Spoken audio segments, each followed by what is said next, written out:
It's unavoidable. It's inevitable. Happens every single year. Whether you like it, whether you love it, whether you are guilty of it. Mock drafts, random Twitter accounts telling you how to scout college talent, and everyone yelling at each other because, that's how the internet works when it comes to off-season football, especially here in Rams House, Los Angeles. I am one half of this show, Tuna, my other half, the handsome half, the funny half, Sheriff Joe Bags. Hello. Good morning. Can you not notice that I'm trying to take you out on a date because I'm just buttering you up every intro? Yeah, I can tell. I'm not interested, Tuna. Yet. Not yet. One of these, I'm going to say something that's going to change your mind, but... Yeah, you offer me season tickets. So you're saying there is a price. Got him. There's a price for everybody. Welcome to the show. We are in pure off-season mode because we're a week removed from the Super Bowl, or almost a week, and we're sitting here like, what do we talk about in Ramsville today, except for all the news? Yeah, constant. It's either, oh, hey, this coach is here. What does it mean? We don't know because the Rams don't leak stuff. Oh, by the way, the 2-point conversion of Week 16 is announced as the call of the year because of a back channel phone call that was made that did not happen on the field. But I digress. Happy offseason, Joseph. How are you doing? Doing phenomenal, man. It's kind of funny that we're in this spot that we're definitely off-season, action now, but we're still. It's not dead yet. You know what I mean? They're not dead yet. We're still we finally got some word that even though the Rams are not Super Bowl champions, that we could be opening the season for the NFL. Crazy. I think that okay. I'll just if you have not heard that the rumors are swirling that the Rams and 49ers Australia game is going to be week 1. And they are saying that that's going to be either on Wednesday or Thursday of week 1, and that the Seahawks home opener will be the game that the other one. So if the Rams and Niners get Wednesday, Seahawks home opener is Thursday, or vice versa. So they could still open the season on Wednesday, which I'll be honest, absolutely despise with my entire heart. Wednesday open is absolutely atrocious. That's record day for me. So that my whole schedule of podcasts and stuff like that is absolutely ruined by that. And then I also that's ridiculous. Why are we doing one game at a friggin' time, man? One game Wednesday night, one game Thursday night. Now we're gonna have one game Friday night, probably a Saturday game, and then everything on Sunday. And then what's gonna happen is the Sunday slate is gonna be a bag of bombers, and all the good action is gonna be the one-offs and stuff like that. So then I don't know. I think that you take too much away from Sunday daytime, and that window needs to stay good. We need to have good games in the regular ass windows, man. We are, man, you just activated my sleeper cell like I'm a Winter Soldier here. Anytime you want to talk about capitalism, you want to talk about the NFL and Roger Goodell and the product that he is watering down annually, I am all for it. I hate this. I think it's stupid. I think it's really dumb to choose it could have been Ravens, Browns. No one cares about the Browns. I still would have hated equally. Why do you put a division game internationally? I think it's very stupid. One of the 6 most important games that any team plays throughout the season, the most impactful.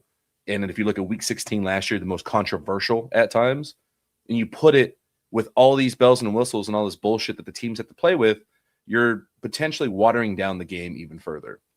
And Roger Goodell's comments a few weeks ago about, our players love playing international. They love being ambassadors. And countless players came out publicly and said, what the fuck are you talking about? That's all cool and all. It's a great experience. But for it to be a mandatory part of every single season, the countless money they spend just because the NFL wants to take over internationally, I'm all for it. I want football to be a world sport because I think it's the greatest sport in the world. But how they're going about it at the rapid speed, there's gonna be games in Asia soon. There's gonna be games in Korea. There's gonna be games in Japan. I'm all for it. But how they're going about it is watering down the product. Like you said, Wednesday, Thursday, Friday. They would have 7 days of NFL football if they could, because it's starting to not be about the quality on the field. It's about the ratings. Ratings keep going up. Dollar sales keep going up. That's all they care about. But yet we can't fix our referee situation or determine what a catch is. But thank goodness that we have games in Australia. That's my rant. Thank you. Thank you for coming to my TED Talk. I think you hit a lot of really good points there. This being a divisional game in Australia is rough. That's painful. And then also, like, I'll play the devil's advocate here from the of the 49ers side of this as well. That you take this specific game, Niners at Rams, and then move it to a whole nother country. I would definitely, if I was a Niners fan right now, I'd be like, oh, they're scared of us again. Like they don't want us blowing up their stadium again. Like that's it. Like my first thought was like, oh man, we're gonna have to hear from this from Niners fans. Like that's the game. And it's not like it's our choice. We weren't like, yeah, can we please not have a sea of red at SoFi this time? Can we just have that game somewhere else? Like that obviously wasn't the case, but it's like we're not have the fuel now to be like, oh, they don't want us blowing up their stadium, so they had to move it to a new country. And it's like, dude, I hate that, man. Stan Kroenke heard you guys, and he was like, bet I'll move it across the world so you don't have to see it anymore. Yeah, like, let's see if they go there. Let's see if they. I will say my thoughts on this, just seeing how they've handled other international games and how this is rolling out, the uncertainty it feels with some announcements. Mm-hmm. I think they rushed this. I think they wanted this badly. And I think that is why it's week 1, because they couldn't figure out the time difference. They couldn't figure out how to do it efficiently and effectively without fucking over either team by having it week 7 or normally prior to a bye week. Yeah. And that's why it's week 1 so far in advance. It's dumb. I'm going to be very loud about this all off season because I think it's very stupid. And unfortunately, I do want a Rams win, but I hope it is a complete shit show. Like I hope it is a disaster from start to finish, like production wise, pregame wise. So that way they're forced to take a step back and look at like, okay, how do we do this the right way?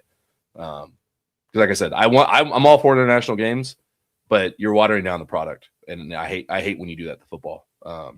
So I'm with you in some regard on that aspect. I don't hope it's bad. I hope it goes great.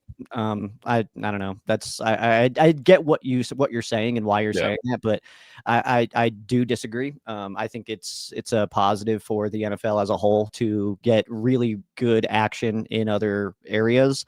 So I mean, if I was in Australia, I'd be like, hell yeah, dude. We got two legitimate competitors, a divisional game coming to our town. Like, I would be fired up if I was in Australia. So from that perspective as well, it's like, I understand that we're losing a good game out here in the US, you know what I mean? But like, I mean, that's good. It's good to give those other countries good games as well. I mean, we even saw it with Brazil. That opener was the Packers and Eagles. Like, that's good action. Those are good two historically relevant franchises to introduce to a new area and stuff like that. So I like it myself.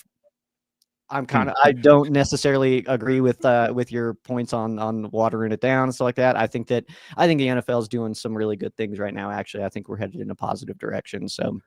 I like the as you were talking about Australia getting a good game, I was thinking of all the people in the UK. They're like, dude, you've been shoveling the Jaguars at us for years.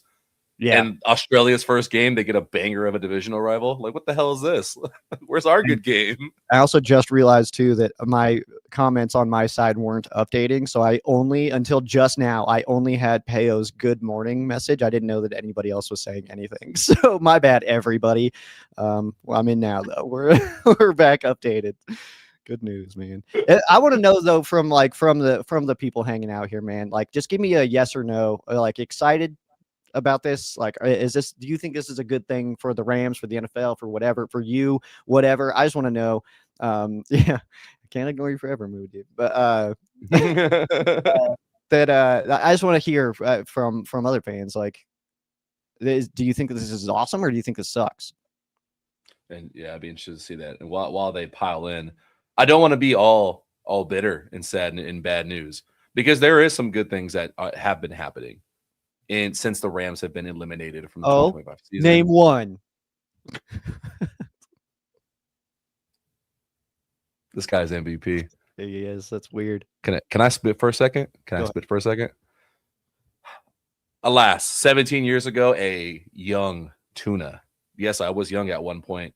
Watched a Matthew Stafford get drafted from the Georgia Bulldogs, a young lad who never really understood, the hype about SEC football until after high school. But at this point, I'm about to be 18. I'm getting into the throes of like adulthood, of like really loving football and especially quarterback play. I was one of the few people that like watched Lions games almost religiously just to watch Stafford and Megatron. And I'm like, they're going to figure it out. Like they're going to figure it out at some point. You don't stay bad when you have a quarterback like Matthew Stafford. For me, having my favorite quarterback of this era play on my favorite team and then to watch him as an old man as a quarterback win an MVP, I am cherishing every damn like moment of it because of how important it is to me in my football like fandom. Like this shit is dope. This is awesome. And we said it. I went back and looked. You and I were about the same, if not. You beat me by a few days. This is my earliest post on social media, week 5, about an MVP race. I was wrong on the Baker Mayfield one. Okay. God damn it, I was right about Matthew Stafford. God. It's so exciting to see, man. I mean, and I think too, it's just knowing how his path has kind of gone. You know what I mean? Like, I don't know. It's just to see year 17 to finally not even just get like more into the conversation, but to actually take it after being, no higher than 8th in voting ever before, which is so interesting to look back on. And I kind of was looking through a little bit, not any deep research or anything like that, but I was looking back and it was looking at like his best seasons and who was winning MVP. And yeah, it makes total sense. It's like, like the things that he was doing is like, yeah, he did awesome. But like, that was like Tom Brady throwing 50 touchdowns and stuff. Like, it's like, okay, like whatever, like Peyton Manning and stuff like that. It was like some years in there where it was like, yeah, Stafford did awesome, but blatantly there's somebody else that was MVP, but to see it this year, I think that, like, I'll be honest, I've kind of gone back and seen a lot more stuff from May and obviously I watched everything from Stafford this year, but and not to take anything away from May, but I think it's a little ridiculous how close it was. Even going back and rewatching, it's like, yeah, sure, a couple of first place votes makes total sense. Herbert got a first place vote, so I mean, yeah, we're in there, man. Like, people definitely have their opinions and stuff like that, but I do think that it was too close. It doesn't make sense, but either way, that doesn't matter. I mean, that you pull out the old Fast and Furious quote, you know what I mean? You win by an inch or a mile. Doesn't matter. Winning's winning. You know what I mean? So he won it, and that's the only thing that is important. But I'm just kind of curious to see how the next season. He doesn't seem like the kind of person that's like, oh, well, I'm MVP. Hell yeah, time to chill. He seems like motivated by winning and doing bigger things than that. So I'm excited for this next season to say, like, to the rest of the team too, like, all right, you guys have an MVP level guy. Everybody else needs to step it the hell up now. Let's go win a friggin' bowl, man. We're at home this time. Let's go do it, man. So yeah, I'm really interested to see how it kind of transitions into to next season with him having the year that he had last year. Because holy moly, is that repeatable? That's like my main question with Stafford. Obviously, the answer is yes, it is technically repeatable, but will it happen? That's, who knows? I mean, to have that same ratio, I think is a tall order. And I think it's reasonable to say that we won't see statistically the same kind of year out of Matthew Stafford, but obviously anything can happen. Maybe he's better. So, who knows? Just a phenomenal year. We end up with 46-8. He finished the season with more touchdowns, far more touchdowns than he had sacks and any turnovers at all. Like, if you put together all his sacks, all his fumbles, all his interceptions, he had like just everything, all those combined. The sacks one is what threw me off. He had more touchdowns than all those combined, which is phenomenal. Stick that in your EPA machine and figure out what that looks like as a figure, but on a chart. But you made up a good point. Don't let this current iteration of social media and people that like to be extremely loud change the narrative on Matthew Stafford's career for his pre-LA years when no one else was watching, just because they look at a stat sheet and they're like, oh yeah, he didn't win a lot of games. He must have been a stat patter. It's like, no, you didn't watch those games. I did. you want to talk about pressing the issue because your team will never win the game unless you go and be a hero week in and week out. I can't wait for documentaries about his career when it's over, and I'm damn glad he's in LA where he can finally get his flowers because he lived through the heavyweight fights of that quarterback era, like having to play amongst Peyton Manning and Drew Brees and Tom Brady and have your numbers just suffocated down because you have the greatest of all times like playing on the same weeks as you is pretty rough. Dude, it's crazy to think too, like back to those Detroit days of like how much he was doing. And it's crazy to think about that. Like if you take Stafford out of that Lions team from 09 to 16, you just remove him from wait, it wasn't 16, 20.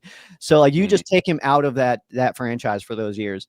They are dramatically worse, and they were terrible. So it's crazy to think about that. Like you put another quarterback in that team, and that's rough. Because I mean, you're dealing with a Hall of Fame level quarterback. If anybody else, if you would have put your normal ass guys, your Derek Carr, into the Lions, that's a bad that's like a 1-win franchise a year for multiple years in a row. It's I love it. I love me some Matthew Stafford. We need. That's awesome. It's almost like we need more shirts of him. Oh, weird. Who I'm a big fan of, by the way, Tunes. What's up? I think I'm very obvious about it, but I'm a big fan of Aubrey Pleasant. And okay, hold on. Before we get into that, I don't want to coaching changes. I don't want to change subjects too quick here, because we got Roger coming in here. Hey! Appreciate you, by the way, man. It says I'm all for the Australia game. Pacifico's at 3:30 a.m. Yo, man, speaking to my soul right here, dude. That is a lad right there. That's speaking to my soul, man. I was crushing beers for the London game this year. It's 7:30 kickoff local time here, and I was like, you know what, 7:45, screw it, just like, like, let's go, man. It was fun, man. So I'm absolutely with it. I don't know the timing of this game. Do you have any insight on when you think this game will be played? I don't even know the time difference. Are you asking me, dude? All right, I got one fatal flaw of mine, personality trait flaw. I'm miserable when it comes to time zones. They screw me up. I understand them. Like, don't get me wrong. Don't let this fool you. I'm not actually stupid. I'm only stupid on some days with some topics. It is time zones. Just for me to conceptualize, like, when I don't get it. I don't understand it. It's all happening at the same time, but it's a different part of the day. That was poetic. It hurts. It hurts to understand. Like, it's the same way where I understand how planes fly.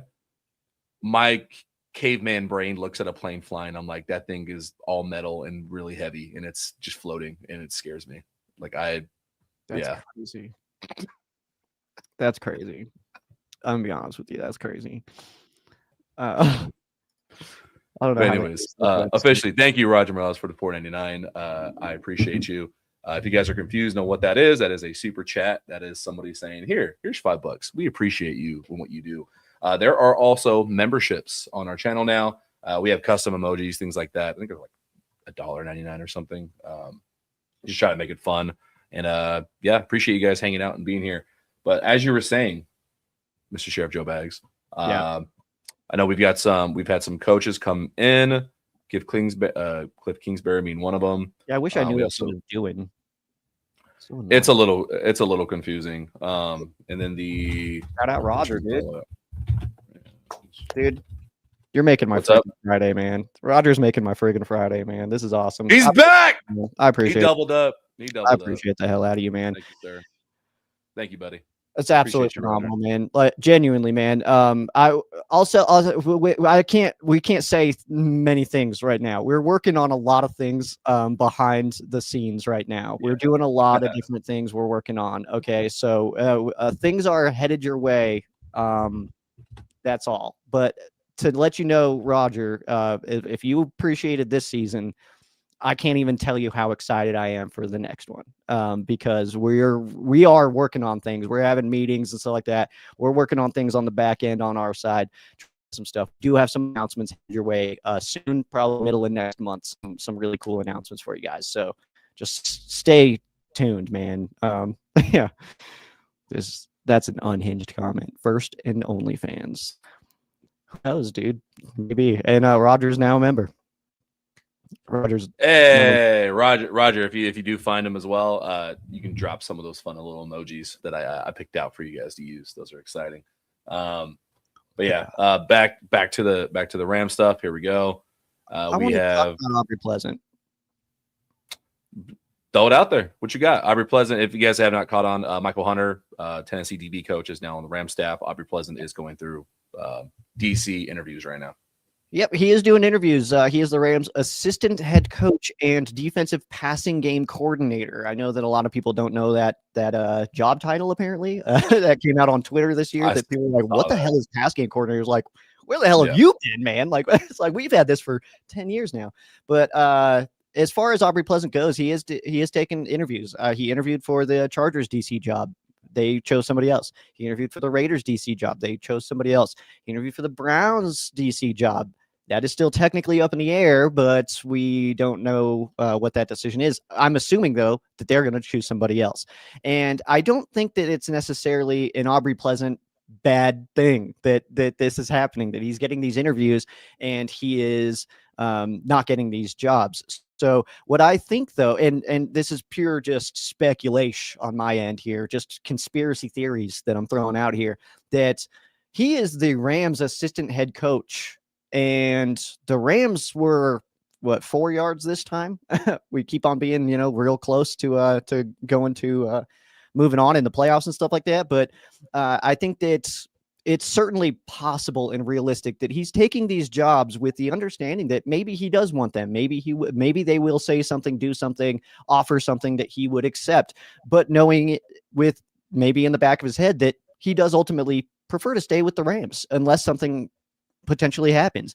I know I've done it. I'm sure Tuna's done it. I'm sure many of you have done it, where you take an interview for a job, not knowing if you're going to take it or not, but just kind of seeing what the vibe is, man. I've done that plenty of times with jobs that I like, and I'll have like a good job and then go to somewhere else and just interview just to kind of feel it out and see, maybe I'm interviewing them a little bit. And maybe that's what Aubrey Pleasant's doing. But my whole point on this is that Aubrey Pleasant's not getting these jobs. I don't think that that's inherently just end a statement, a bad thing, that they're just looking at they go through the interview process and they're like, you know what, Aubrey Pleasant's not our guy. He's not it. I think it's certainly at least legitimately possible that he's saying, yeah, I think I'm good. Actually, I'm going to stay with the Rams. You know what I mean? Like and then the story comes out that they just go somebody else. That's not news to say like, oh, Aubrey Pleasant told them no. Like it's for a DC job. That's not necessarily like something that we have to know about. So for Aubrey Pleasant, I do think that he stays. I want him to stay. I hope he stays. I think he's an incredible coach. But I think that the story of him like missing out on jobs is being sold as a very negative thing, and I just don't think that that's blatantly true. It could be true. That could be a bad thing. It could be like these teams are interviewing Aubrey and they're like, oof, not it, man. Or it could not be a bad thing. It could also be a fine thing, and he just wants to stay with the Rams and win a friggin' Super Bowl this year. Sue him.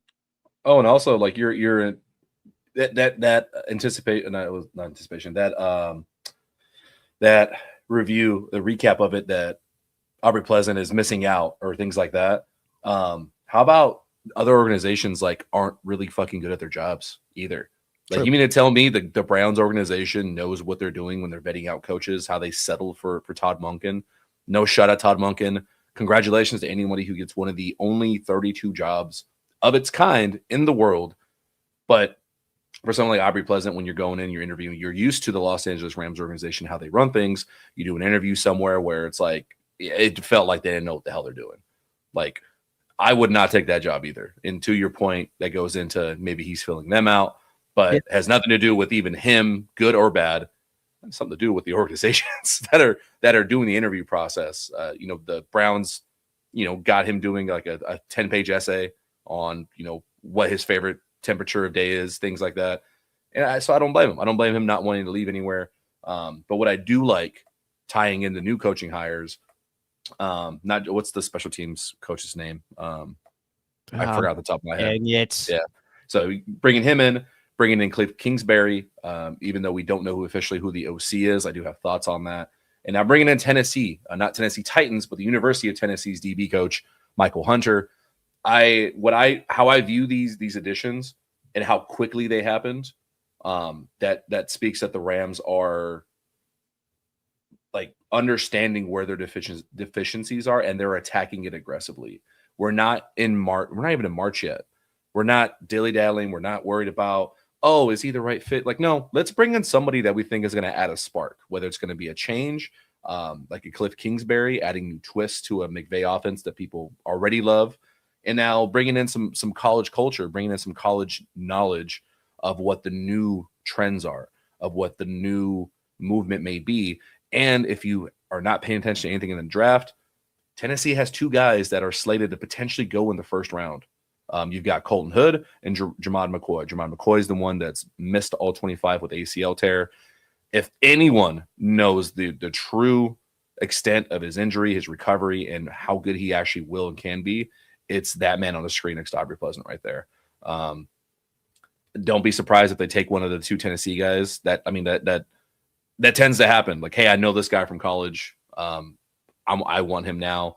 I think the Chargers were trying to do similar things. Yeah, I mean, they got Omarion Hampton. No. Where did Hampton play at? Hampton played at NC. Never mind. I'm wrong on that one. I'm thinking of somebody else. But, yeah, I just like the way the Rams are moving, intentionality and attacking some of their deficiencies from this past season.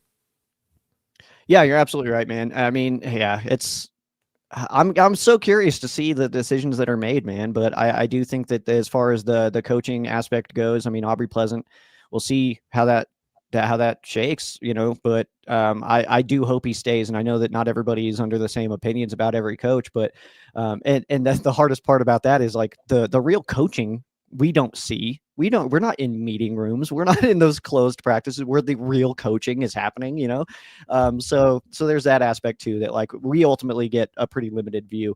But I did want to mention as well, I don't know if you've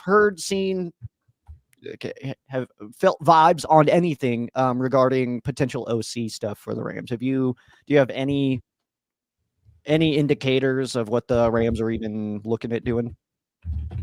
Say it again. I was trying to contact Gary Combs because I still need his contact info to send him his MVP shirt. Gary just hit up on Instagram yesterday. I'll send him a message.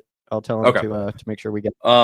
Yeah, I think that Shieldhouse will ultimately be the OC unless he takes a sneaker job somewhere else, like just sneakily, creeps off into the dead of the night. I do think Cliff Kingsbury is here to play like a support role to Shieldhouse, to support him as a first-time OC and to help McVay evolve a little bit. I think it's beneficiary. Somebody like Cliff Kingsbury, who is head coach material, who has already done his time as an OC to prove like, hey, I can do some cool things when guys aren't injured. I think he's working towards showing like, hey, I've grown since the last time I'm here. I worked with the Rams. I put my ego aside, took a step back, learned, and contributed as like not officially the OC, which in like the coaching world is pretty big. That's a tough pill to swallow for guys to like take a step back and do something like that. So a lot of props to him. But ultimately, I think Showhouse will be like the official OC, with Kingsbury being like co-OC, if that makes sense. Yeah, that makes sense. I'm fired up for it either way, man. I think we got some really good coaches. I love our staff, though. I mean, all the way down to like, O-line coach with like Wendell, Giff, and stuff like that, like on the defensive side. Like, I think our G Money is so dope. Like, I don't know. I really like our coaches.